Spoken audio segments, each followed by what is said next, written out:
13, el libro de Romanos, capítulo 13. Pues de pie vamos a leer este pasaje. Romanos, capítulo 13.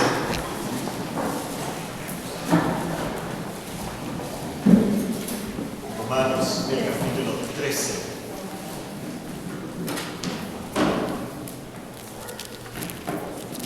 Vamos a permanecer de pie después de la lectura para una oración. Romanos 13 dice así la palabra de Dios.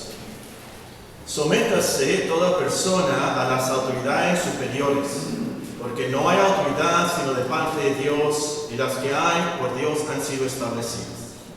De modo que quien se opone a la autoridad, a lo establecido por Dios resiste, y los que resisten acarrean condenación para sí mismos. Porque los magistrados no están para infundir temor al que hace el bien, sino al malo. ¿Quieres pues no temer la autoridad? Haz lo bueno, y tendrás alabanza de ella.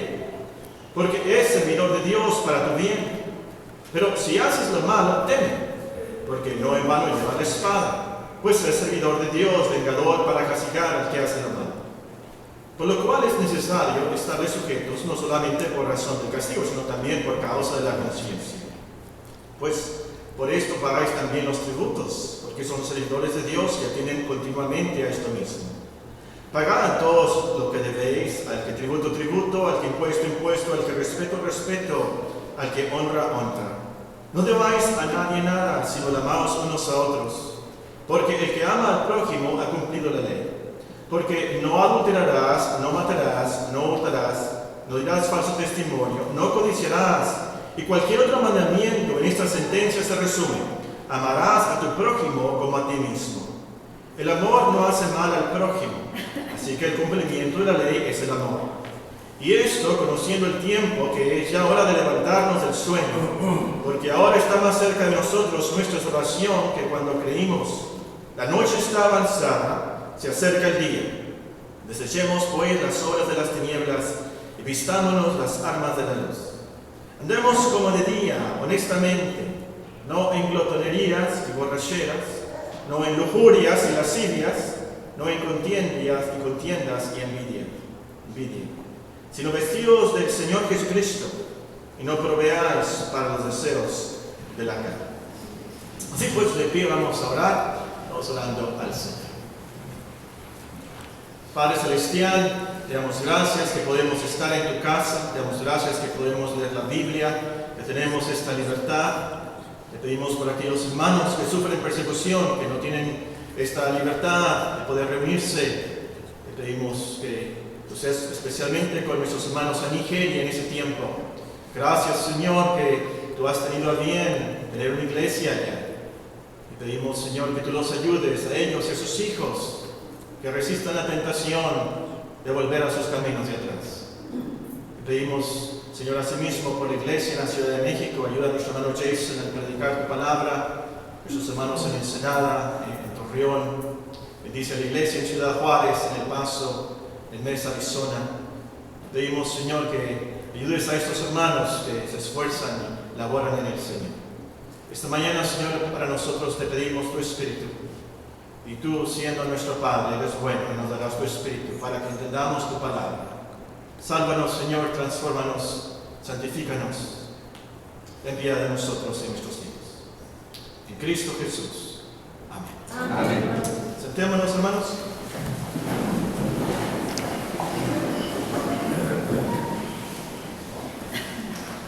Un par de personas me insinuaron que deberíamos tener más estudios súper prácticos. Hace poco, un par de semanas, personas de diferentes circunstancias me preguntaron por eso. Y es cierto, hace mucho que no tenemos uno de estos estudios. Así que esta mañana, tomando como texto clave Romanos 13:13, estudiaremos cómo cuidarnos de las glotonerías. Cómo cuidarnos de la gula. Cómo cuidarnos de la glotonería. Después estudiaremos cómo cuidarnos de las borracheras. Dice el texto Romanos 13:13. Andemos como el día honestamente, no en glotonerías y borracheras, no en lujurias y lascivias, no en contiendas y envidia. Después vamos a estudiar eso, Dios mediante. Ahora, como siempre, quiero alertarlos aquí al principio de este estudio. No juzguen, no piensen, vamos a estudiar esto por la hermana Tiburcia y el hermano Emeregildo. Ya era hora que el pastor hablara sobre la gula. Si lo hubieran visto ayer con los jóvenes, se comió 3 hamburguesas. Qué bueno que el hermano va a hablar de esto. Ya era hora, para esos hermanos lo necesitan. No. Yo quiero que piense en usted mismo. No en ninguna otra persona más que usted mismo. Como vamos a ver, estos estudios son para todos nosotros. Cada uno de nosotros somos tentados a la gula, a la glotonería. Ahora, como diría el hermano Roscoe, tengo que decirles, este texto de Romanos 13:13 está precisamente en el capítulo 13. El versículo no es Romanos 1:1. Romanos 1:1, la epístola, no comienza con no andéis en glotonerías y borracheras. Así no comienza el apóstol Pablo. Pablo hace estas exhortaciones súper prácticas después de haber explicado el Evangelio, lo que es el pecado, la ira de Dios, el justo juicio de Dios, la justificación, la obra del Espíritu Santo, la elección, la restauración del pueblo de Israel. Después de haber pasado por ahí, es entonces que nos dice aquí, no en glotonería.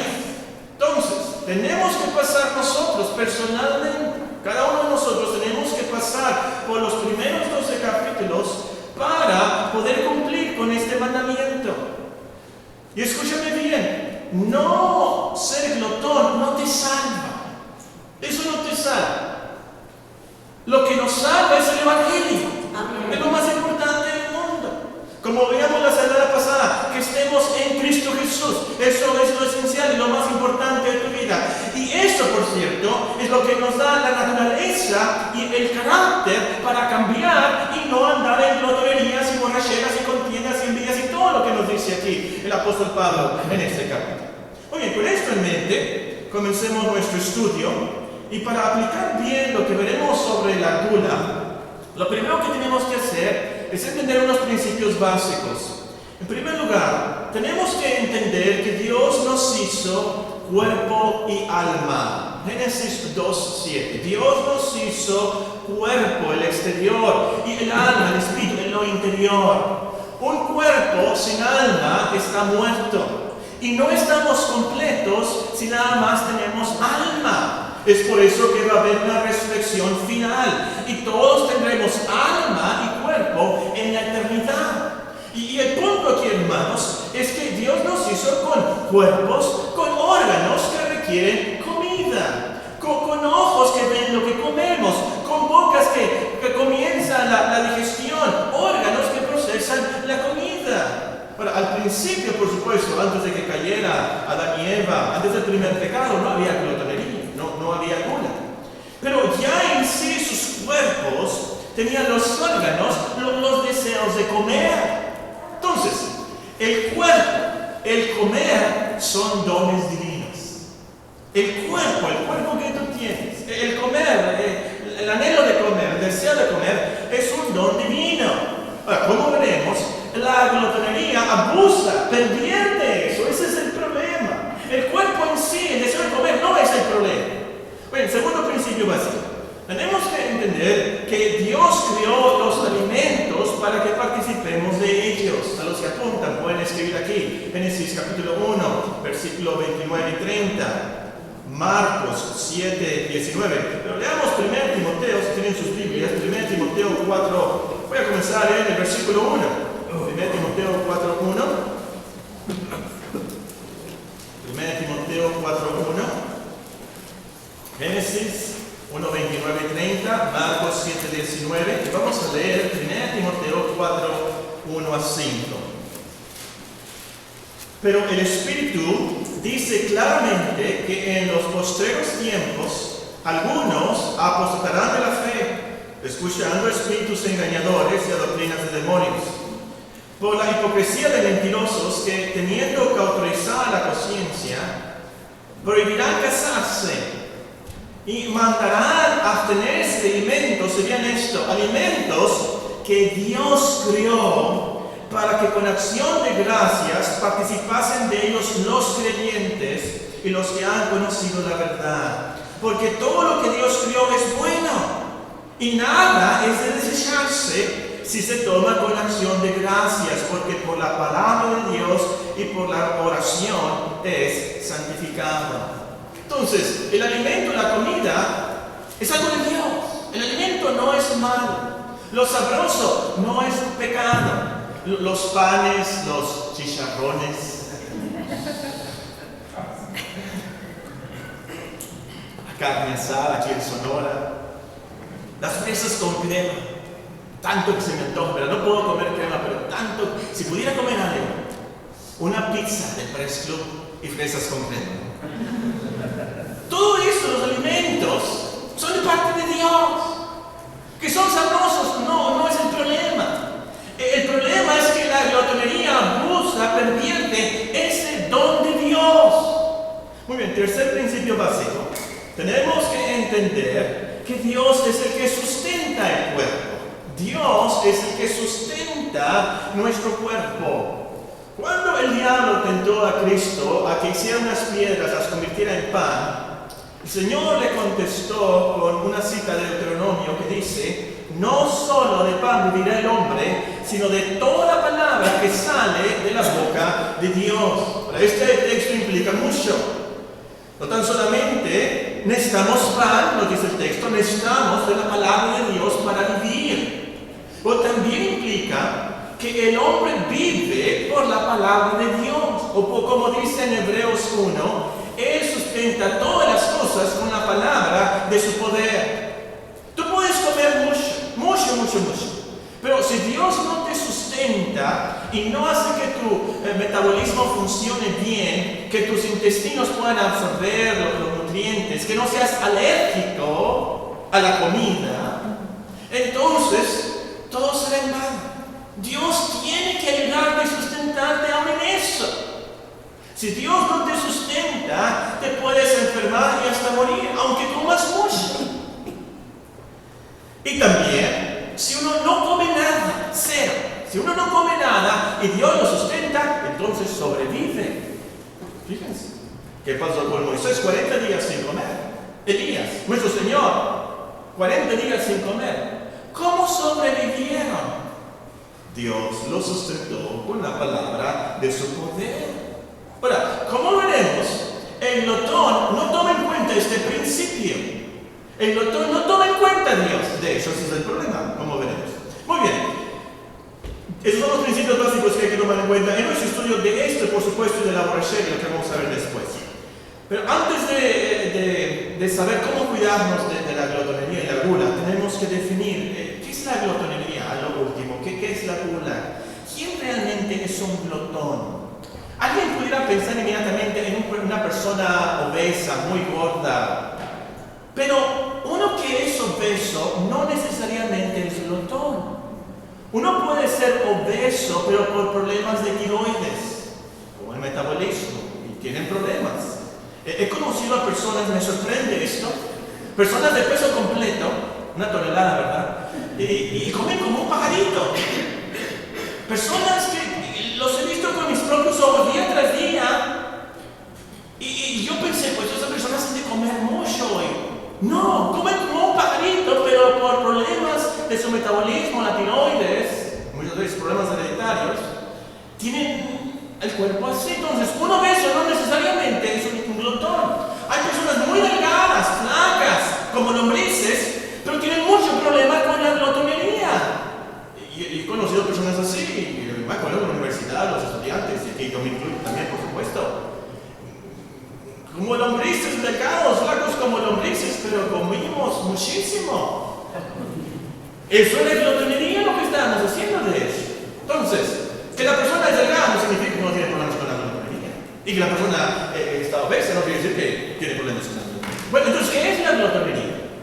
El diccionario secular la define como glotonería, gula, el exceso en la comida o bebida y apetito desordenado de comer y beber. Un diccionario diccionario, un lexicón, traduce la palabra griega al siglo 1:12, glotones, y la define como aquellos que viven solo para satisfacer sus apetitos de comida. Aquellos que viven solo para satisfacer sus apetitos de comida. Es la palabra griega en Tito 1:12. Como diría el hermano Alfonso, ¿verdad? Esas personas no comen para vivir, viven para comer, ¿verdad? Es diferente. En Filipenses 3:19, el apóstol define a los glotones con unos términos muy descriptivos. Los glotones, dice en Filipenses 3:19, son aquellos cuyo Dios es el vientre y cuya gloria es su vergüenza, que solo piensan en lo terrenal. En 2 Timoteo leemos de los que son amadores de los deleites más que de Dios. Y realmente aquí está la raíz y lo grave de la glotonería. Amamos más la comida, el deleite de la comida, que a Dios mismo. Obedecemos y honramos más a nuestro vientre, a nuestro estómago, en vez de honrar a Dios. Así como los fornicarios, la satisfacción sexual se vuelve su Dios. Así, la satisfacción de la comida y la vida se vuelve nuestro Dios. Y es el mismo problema. Ahora, a lo mejor usted está pensando, hermano Paco, ¿sabe qué? Yo no tengo ese problema. Yo ni siquiera tengo que comer. Yo no tengo problema con la glotonería. Pues hay gente muy pobre, paupérrima, que tiene mucho problema con la glotonería, de hecho. Porque se la llevan pensando en platillos suculentos y lo que pudieran comer. Se la llevan pensando en postres, alimentos innecesarios. Eso en la mente, ante Dios, eso es glotonería también, aunque no puedan comprarlo. Pero el deseo, la codicia, el anhelo es el problema. No, yo no, hermano, no tengo ese problema. Yo estoy contento con mi marucha. No tengo problemas con la glotonería, nada. Sí, a veces se me antoja un pingüino y una Coca-Cola bien helada y me los compro. Yo me lo merezco. Yo trabajo todo el día, hermano. Yo me merezco un pingüino, no debe ser. ¿Lo que no? En la Navidad, sí es cierto, la conciencia le dice, ¿verdad? Se comió 5 tamales, 2 platos de menudo, un buen pedazo de pavo y unos postres. Es que, hermano, era Navidad. Era Navidad. Eso es glotonería. Eso es glotonería. Sea Navidad o no. Eso es glotonería. Un teólogo holandés del siglo XVII, comentando sobre la petición, el pan nuestro de cada día, dánoslo hoy, escribió una lista que creo yo nos ayuda mucho a examinarnos si tenemos problemas con la gula. Una vez más, no piensen en la hermana Tiburcia, no piensen en el hermano Benegildo, piensen en ustedes. Cada uno de nosotros hagamos un examen y contestemos y pensemos en estas definiciones. Dice este teólogo holandés del siglo XVII, es glotón aquel que se la lleva pensando cómo hacer un platillo más suculento. Es glotón aquel que se la lleva deseando algo sabroso, comidas exóticas, compromisos para comer. Número 3. Es glotón aquel que se la lleva hablando de comida gourmet, a tal grado que parece que la comida es la esencia misma de la felicidad. Número 4. Es glotón aquel que anhela manjares, sin importarle el precio, aun si tiene que pedir prestado y no pagar. Número 5. Es glotón aquel que se la lleva de mal humor cuando no tiene algo delicioso. Se enoja si la comida no está apropiadamente preparada y se la lleva quejándose con la cocinera. Es glotón aquel que disfruta una comida suculenta, come de más, de manera que no puede hacer nada más que dormir. Yo creo que esta lista nos mata a todos. Yo me incluyo. Si somos honestos, vamos a confesar realmente sí tenemos